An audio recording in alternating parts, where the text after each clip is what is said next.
A Mexican town that was once famous for its lettuce is now known for Cyclospora.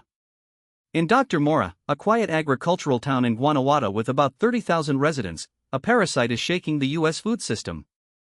Health officials suspect that this region may be the origin of a nationwide outbreak that has sickened more than 11,000 Americans. Those affected suffer violent cramps, relentless nausea, and sudden, urgent bursts of diarrhea, which researchers say is almost impossible to ignore. The culprit is caught in a tangled web that includes Taylor Farms, a California-based company that operates a shredding facility just behind a field in Dr. Mora.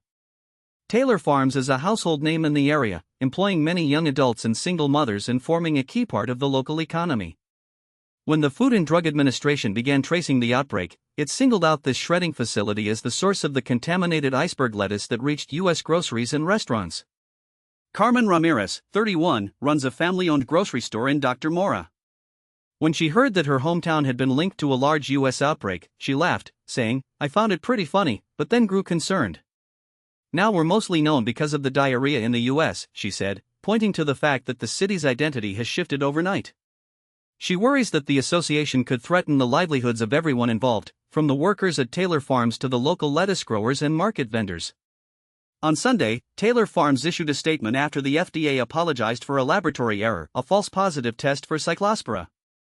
The FDA, however, insisted it had not offered an apology, and it emphasized that the FDA's traceback investigation and outbreak data continue to converge on shredded iceberg lettuce from Taylor Farms facilities in central Mexico.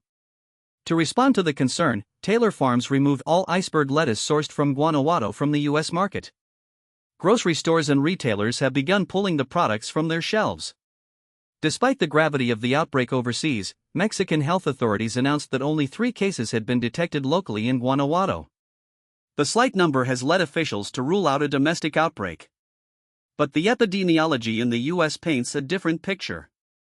Dr. Lingerie is epidemiologist and physician at the University of Guanajuato, and he noted, "The phrasing is immediate, you're barely able to make it to the toilet."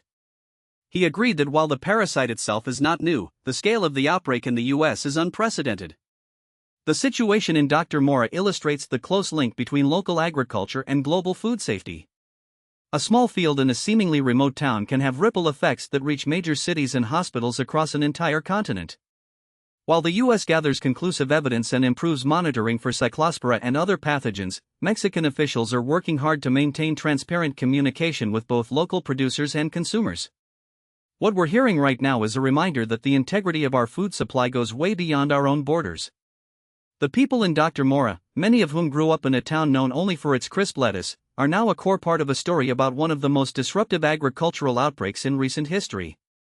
Their voices, the research, and the actions of companies like Taylor Farms will determine how swiftly this crisis can be resolved. I'll continue to watch developments closely, and I hope this gives you a clearer picture of what's happening beyond your grocery store aisles. Thanks for listening.